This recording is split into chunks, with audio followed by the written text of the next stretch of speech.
പ്രിയങ്ക ഗാന്ധി വയനാട്ടിലെ തന്റെ തെരഞ്ഞെടുപ്പ് പ്രചാരണത്തിന്റെ ആദ്യ പ്രസംഗത്തിൽ താൻ നാമനിർദ്ദേശ പത്രിക സമർപ്പിക്കാൻ വന്നപ്പോൾ ത്രേസ്യാമ്മച്ചിയെ കണ്ടതും അവർ തനിക്ക് കൊന്ത സമ്മാനിച്ചതിനെ കുറിച്ചും സംസാരിക്കുകയാണ്.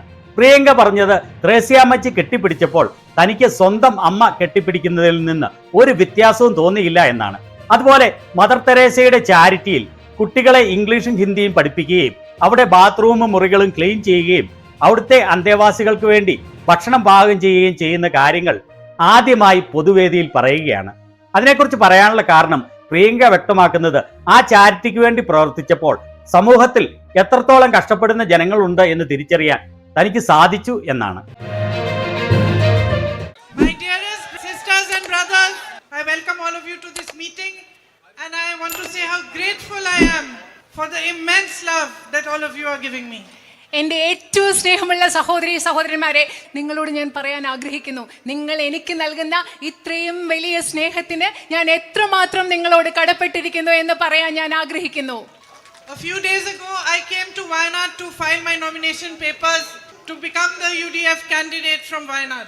കുറച്ച് ദിവസങ്ങൾക്ക് മുമ്പ് ഞാൻ വയനാട്ടിൽ എൻ്റെ നാമനിർദ്ദേശ പത്രിക സമർപ്പിക്കാൻ ഐക്യ ജനാധിപത്യ മുന്നണിയുടെ വയനാട്ടിലെ സ്ഥാനാർത്ഥിയാകാൻ വേണ്ട നാമനിർദ്ദേശ പത്രിക സമർപ്പിക്കാൻ വേണ്ടി ഞാൻ വയനാട്ടിൽ വന്നു. I was arriving in my hotel at around 8 o'clock at night when on this road I saw 3 or 4 people standing, so I stopped and started speaking to them.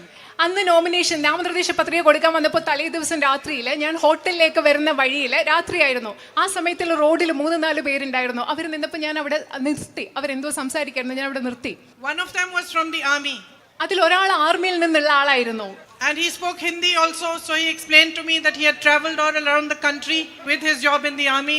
അദ്ദേഹത്തിന് ഹിന്ദി സംസാരിക്കാൻ അറിയാവുന്ന ഒരാളുണ്ടായിരുന്നു. അദ്ദേഹം എന്നോട് പറയായിരുന്നു, ആർമിയിലായിരുന്ന സമയത്ത് അദ്ദേഹം രാജ്യം മുഴുവൻ സഞ്ചരിച്ച കാര്യം എന്നോട് പറയുകയായിരുന്നു.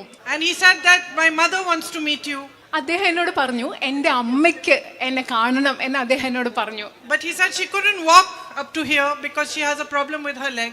പക്ഷെ അദ്ദേഹം പറഞ്ഞു, റോഡിൽ വരെ പ്രിയങ്കജിയെ കാണാൻ വേണ്ടിയിട്ട് റോഡിൽ വരെ വരാൻ അമ്മയ്ക്ക് പറ്റില്ല, കാരണം അമ്മയുടെ കാലിൽ എന്തോ പ്രശ്നമുണ്ടായിരുന്നു, നടക്കാൻ പറ്റില്ല. So I said, take me to your house, and I walked with him towards his house. അപ്പൊ ഞാൻ അദ്ദേഹത്തോട് പറഞ്ഞു, അപ്പൊ ശരി, എന്നാൽ ഞാൻ നിങ്ങളുടെ വീട്ടിലേക്ക് വരാം, എന്നെ നിങ്ങളുടെ വീട്ടിലേക്ക് കൊണ്ടുപോകും. ഞാൻ അദ്ദേഹത്തിന്റെ കൂടെ അവരുടെ വീട്ടിലേക്ക് നടന്നുപോയി. When I reached his house, it was already dark, and in the veranda of his house I saw his mother. She was wearing a white long dress. She was waiting, and when she saw me, she had never seen me before. She had never seen me before, but when she saw me, she hugged me and held me as if I was her child. അത് മാത്രമല്ല, ഞാൻ ആ വീട്ടിലേക്ക് നടന്നു പോയപ്പോൾ രാത്രിയായിരുന്നു. ആ സമയത്ത് വരാന്തയിൽ ഞാൻ അദ്ദേഹത്തിൻ്റെ അമ്മയെ കണ്ടു. വെള്ള ഡ്രസ്സിലിരിക്കുന്ന അമ്മയായിരുന്നു. ആ അമ്മ എന്നെ ആദ്യമായിട്ട് കാണുകയാണ്. മുമ്പ് അമ്മ എന്നെ കണ്ടിട്ടേ ഇല്ല. പക്ഷെ എന്നെ കണ്ടപ്പോൾ സ്വന്തം മകളെ പോലെ എന്നെ ആലിംഗനം ചെയ്ത് ആ അമ്മ ചേർത്ത് പിടിക്കുകയായിരുന്നു വയനാട്ടിൽ. And I can truthfully tell you, I did not feel any difference in the way she held me and the way my mother holds me. ഞാൻ നിങ്ങളോട് സത്യസന്ധമായിട്ട് പറയട്ടെ, ആ അമ്മ എങ്ങനെ എന്നെ ആലിംഗനം ചെയ്ത് ചേർത്ത് പിടിച്ചപ്പോൾ എൻ്റെ അമ്മ എന്നെ ആലിംഗനം ചെയ്യുന്നതും ആ അമ്മ എന്നെ ആലിംഗനം ചെയ്തതും തമ്മിൽ ഒരു വ്യത്യാസവും എനിക്ക് തോന്നിയില്ല എന്ന് ഞാൻ നിങ്ങളോട് പറയുകയാണ്. She held my hand and took me in her home. She made me sit down and she put her rosary in my hand. അതുമാത്രമല്ല, ആ അമ്മ എൻ്റെ കൈ പിടിച്ചു, എന്നെ വീട്ടിൽ കൊണ്ടുപോയി അവിടെ ഇരുത്തി. അതുമാത്രമല്ല, ആ അമ്മയുടെ കയ്യിലുണ്ടായിരുന്ന കൊന്ത എൻ്റെ കയ്യിൽ വെച്ച് തന്നു. Her name is Thresiamma, and she told me, this rosary you give to your mother. അത് മാത്രമല്ല, ആ അമ്മയുടെ പേരെന്തായിരുന്നു അറിയോ? ഫ്രീസിയ. എൻ്റെ കയ്യിൽ കൊന്ത വെച്ച് തന്നിട്ട് ആ അമ്മ എന്നോട് പറഞ്ഞു, ഈ റോസറി, ഈ കൊന്ത കൊണ്ടുപോയി നിങ്ങളുടെ അമ്മയ്ക്ക് കൊടുക്കണം, അതായത് സോണിയ മാമിന് കൊടുക്കണം എന്നാണ് ആ അമ്മ എന്നോട് പറഞ്ഞത്. I felt like I have not even stepped into Wayanad and I already have a mother here. അത് മാത്രമല്ല, എനിക്ക് എന്താ തോന്നിയെന്നറിയോ?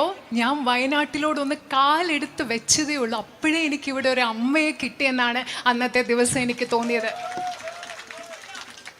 That is how you made me feel. First moment that I stepped onto your soil. നിങ്ങളുടെ ഈ മണ്ണിൽ, വയനാടിൻ്റെ മണ്ണിൽ ആദ്യത്തെ പ്രാവശ്യം കാലെടുത്ത് വെച്ചപ്പോൾ വയനാട്ടുകാരായി നിങ്ങൾ എന്നെ അങ്ങനെയാണ് എനിക്ക് തോന്നിപ്പിച്ചത്. എനിക്കൊരു അമ്മയെ തന്നതുപോലെയാണ് നിങ്ങൾ എന്നെ തോന്നിപ്പിച്ചത്. When I was sitting next to Thresiamma and she handed me the rosary, it reminded me immediately of when I was 19 years old. ഞാൻ ഫ്രേസിയ എന്ന് പറയുന്ന അമ്മയുടെ അടുത്തിരുന്നപ്പോൾ ആ അമ്മ എൻ്റെ കയ്യിൽ കൊന്ത തന്നപ്പോഴൊക്കെ ഞാൻ 19 വയസ്സ്, എനിക്ക് 19 വയസ്സുണ്ടായിരുന്ന ആ സമയത്തെക്കുറിച്ചാണ് ഞാൻ ആലോചിച്ചത്. My father had just died and maybe 6 or 7 months later, Mother Teresa had come to my house to meet my mother. എൻ്റെ അച്ഛൻ മരിച്ച സമയമായിരുന്നു. ആ സമയം ഒരു 5-6 മാസം കഴിഞ്ഞ ശേഷം ഒരു പ്രാവശ്യം മദർ തെരേസ എൻ്റെ വീട്ടിൽ എൻ്റെ അമ്മയെ കാണാൻ വന്ന സമയമായിരുന്നു. I had fever, so I was lying down in my bed. I didn't go out of the room. ആ സമയത്ത് എനിക്ക് പനി പിടിച്ചിരിക്കുകയായിരുന്നു. അതുകൊണ്ട് ഞാൻ മദർ തെരേസ വന്നപ്പോൾ ഞാൻ കാണാൻ പോയില്ല. ഞാൻ എൻ്റെ റൂമിൽ തന്നെ ബെഡിൽ കിടക്കുകയായിരുന്നു. But she asked to see me, and she came into my room and she sat by my bedside and she put her hand on my head. പക്ഷെ മദർ തെരേസ എനിക്ക് പോയി കാണാൻ പറ്റിയില്ല. പക്ഷെ എന്നെ കാണണമെന്ന് പറഞ്ഞ് ആ റൂമിൽ വന്നു. ഞാൻ കിടക്കായിരുന്നു. അമ്മ എൻ്റെ തലയിൽ ഇങ്ങനെ കൈവച്ചു. And just like Thresiamma, she took my hand and she put her rosary in my hand. ഇപ്പോൾ കഴിഞ്ഞ പ്രാവശ്യം വയനാട്ടിൽ വന്നപ്പോൾ ഫ്രേസിയ എന്ന അമ്മ എൻ്റെ കയ്യിൽ ആ കൊന്ത വെച്ച് തന്നതുപോലെ അന്ന് മദർ തെരേസ എൻ്റെ കൈ പിടിച്ച് മദർ തെരേസയുടെ കയ്യിലിരുന്ന കൊന്ത എൻ്റെ കയ്യിൽ വെച്ച് തന്നു. And I think she saw that I was suffering because my father had died and I was troubled, and she probably may have realized that maybe I had fever because I was suffering and I was sad. ആ സമയം എൻ്റെ അച്ഛൻ മരിച്ചു കഴിഞ്ഞ സമയമായിരുന്നു. അന്ന് mother തെരേസയ്ക്ക് മനസ്സിലായിട്ടുണ്ടാവും ഞാൻ വലിയ ബുദ്ധിമുട്ടിലൂടെ കടന്നു പോവുകയാണ്, വിഷമിച്ചിരിക്കുകയാണ്, ഞാൻ കഷ്ടപ്പാടിലൂടെ കടന്നു പോവുകയാണ്, അതുകൊണ്ടാണ് എനിക്ക് പനി പിടിച്ചതെന്നൊക്കെ മനസ്സിലാക്കിയിട്ടാവും ഒരു പക്ഷേ ആ കൊന്ത എൻ്റെ കയ്യിൽ വെച്ച് തന്നത്. And she said to me, "You come and work with me." അന്ന് മദർ തെരേസ എന്നോട് പറഞ്ഞു എന്റെ കൂടെ വന്ന് പ്രവർത്തിക്കുമെന്ന് പറഞ്ഞു. So about 5 or 6 years later, after I got married and I had my own home, I went to work with Mother Teresa's sisters in Delhi. വിവാഹം കഴിഞ്ഞ് 5-6 വർഷങ്ങൾക്ക് ശേഷം എൻ്റെ വിവാഹം കഴിഞ്ഞ് എനിക്ക് സ്വന്തം കുടുംബമൊക്കെ ആയ ശേഷം മദർ തെരേസയുടെ സിസ്റ്റേഴ്സ് ഓഫ് ചാരിറ്റിയോടൊപ്പം പ്രവർത്തിക്കാൻ വേണ്ടി ഞാൻ ഡൽഹിയിൽ പോയി. So I started, my job was to teach the little children there some English and some Hindi. എൻ്റെ ആദ്യത്തെ അവിടുത്തെ തൊഴിൽ മദർ തെരേസയുടെ സന്യാസി സമൂഹത്തോട് ചേർന്ന് പ്രവർത്തിക്കുമ്പോൾ അവിടെയുള്ള കൊച്ചു കുട്ടികളെ ഇംഗ്ലീഷ് പഠിപ്പിക്കുക, ഹിന്ദി പഠിക്കുക എന്നൊക്കെയുള്ള ജോലി ചെയ്താണ് ഞാൻ അവിടെ തുടങ്ങിയത്. This is the first time that I'm talking about this in public, but it has a context. ഞാൻ ജീവിതത്തിൽ ആദ്യമായിട്ടാണ് ഒരു പൊതുവേദിയിൽ ഇത്തരം കാര്യങ്ങളെക്കുറിച്ച് ഈ കാര്യങ്ങളൊക്കെ പറയുന്നത്. പക്ഷേ ഇന്ന് നിങ്ങളോട് അത് പറയാൻ ഒരു സാഹചര്യമുണ്ട്. So my job was to teach the children, but on Tuesdays we also cleaned the bathrooms, we washed and mopped the floors. I helped to cook the food sometimes. Sometimes we taught them how to paint. Sometimes we took them for outings.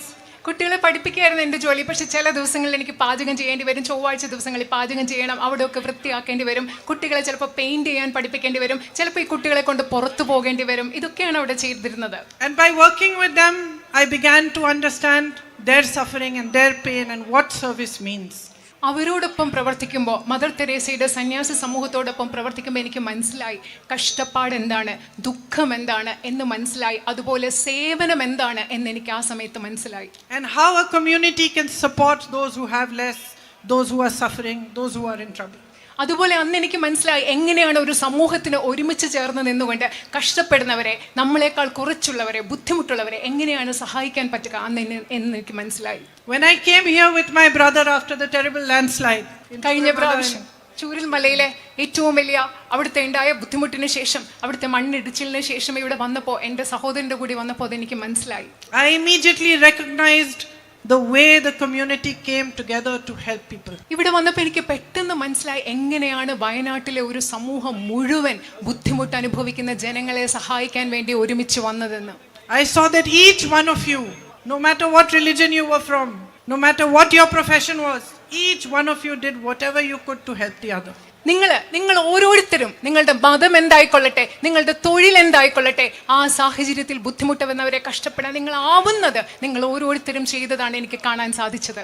Many times in situations like this where there are disasters, you also see human greed. You see people trying to be greedy or taking more away from those who are suffering. I never saw that over here. നിങ്ങൾക്കറിയാം, ഇതുപോലെയുള്ള പ്രകൃതിക്ഷോഭങ്ങൾ ഉണ്ടാകുമ്പോൾ പലയിടത്തും മനുഷ്യരുടെ അത്യാഗ്രഹം നമ്മൾ കാണാറുണ്ട്. മനുഷ്യർ പലതും മറ്റുള്ളവർക്ക് ആവശ്യമുള്ള കാര്യങ്ങൾ എടുത്തു പോകുന്നത് കാണാനുണ്ട്. പക്ഷേ ഞാനത് ഒരിക്കലും മനുഷ്യൻ അത്യാഗ്രഹത്തോടെ പെരുമാറുന്നത് ഞാൻ വയനാട്ടിൽ കണ്ടില്ല. Even the youngest of children who had lost their entire families had a lot of dignity. They talked to us, they spoke to us with dignity, with a certain inner pride which made me proud of them. നിങ്ങൾക്കറിയാം, അത് മാത്രമല്ല, ഏറ്റവും ചെറിയ കുട്ടികൾ പോലും, ജീവിതത്തിൽ എല്ലാവരെയും നഷ്ടപ്പെട്ട ചെറിയ കുട്ടികൾ പോലും ഞങ്ങളോട് സംസാരിച്ചത് അന്തസ്സോടുകൂടിയാണ്. അവരുടെ ഉള്ളിൽ ആത്മാഭിമാനത്തോടു കൂടിയാണ് ഞങ്ങളോട് അവർ സംസാരിച്ചത്. അത് കണ്ടപ്പോൾ എനിക്ക് അവരെക്കുറിച്ച് വളരെയധികം അഭിമാനം തോന്നി. You are a courageous people. It's in your history. You fought against the British. You rose up when people were afraid to rise. നിങ്ങൾ വയനാട്ടിലെ ജനങ്ങൾ എന്ന് പറയുന്നത് ധൈര്യമുള്ള ജനങ്ങളാണ്. അത് നിങ്ങളുടെ ചരിത്രത്തിലുണ്ട്. നിങ്ങൾ ബ്രിട്ടീഷുകാർക്കെതിരെ എല്ലാവരും പൊടപെടുത്താൻ ഭയന്നപ്പോൾ നിങ്ങൾ ധൈര്യത്തോടെ പോരാടിയവരാണ് ഇവിടുത്തെ ജനങ്ങൾ.